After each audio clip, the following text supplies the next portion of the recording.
This is my temporary perception on Brahma, Abraham, Bahram, and Abraxas. When we see the name Brahma, Bahram, they share the exact same letters, right? And Bahram is a deity from Iran who has shown up in our readings. Now Brahma is showing up in our readings. And then Abraxas is showing up in our readings. I'm noticing A, B, R, A, this Abra. Now Abraxas is identified as the Master Archon. Bahram is someone who is a squatter, watches you and accesses the back of your head, performs an exorcism, and helps people who are stepping into their oracle or oracular abilities and brings them into the halls of power. So they are like the Peter Pan who watches Wendy to get Wendy out of the window when they are ready to come out of the dog, which is the inversion world of God or the illusion. And I'm also noticing similarities with the name Ra in each of these names. And I really believe that this AB represents a trinity. And Ra, the letter R, is 18, which is 666.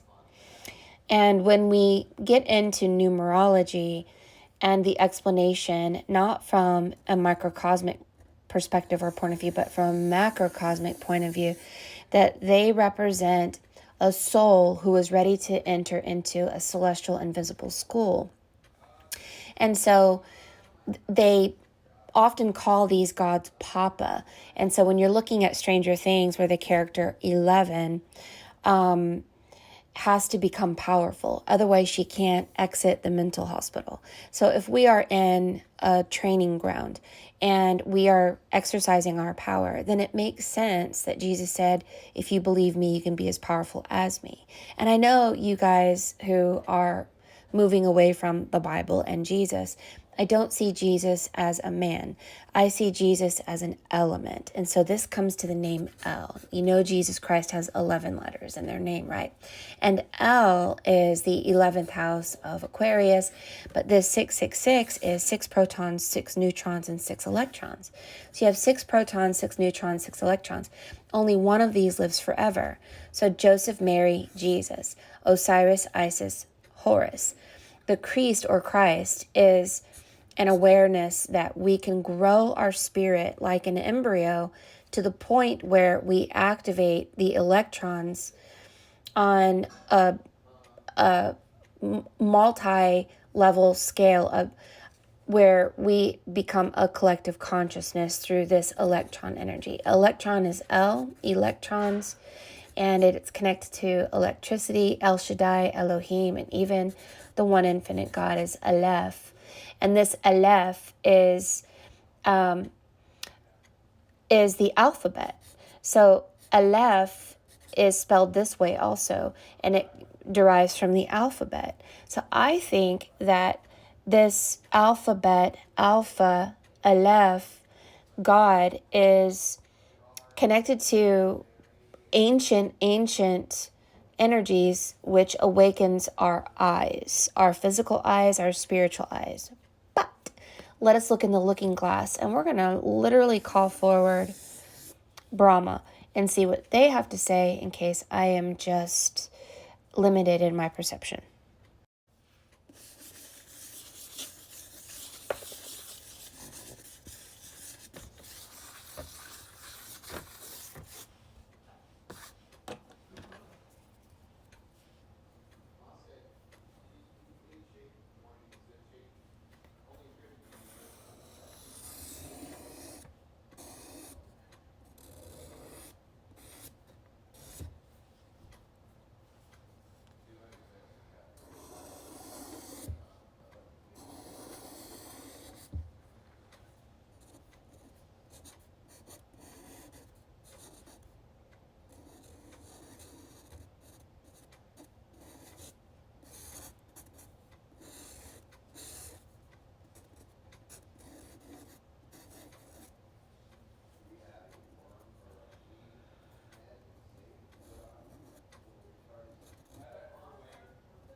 I think the name Bra is branch. And this branch is a metaphor for we are trees. Even Jesus said, you know a person by the fruit of their tree. And the Jews believe that there's trees called the tree of souls. I think tree is a tower, and we are in a reality called a tower or a tree. And through this tree, we grow, and we meet our animal, and we birth into a new world. And so we go from one tower to the other. And I think that's why Mary Magdalene has 13 letters in her name and represents dominance over time or being trapped in a tower or a tree.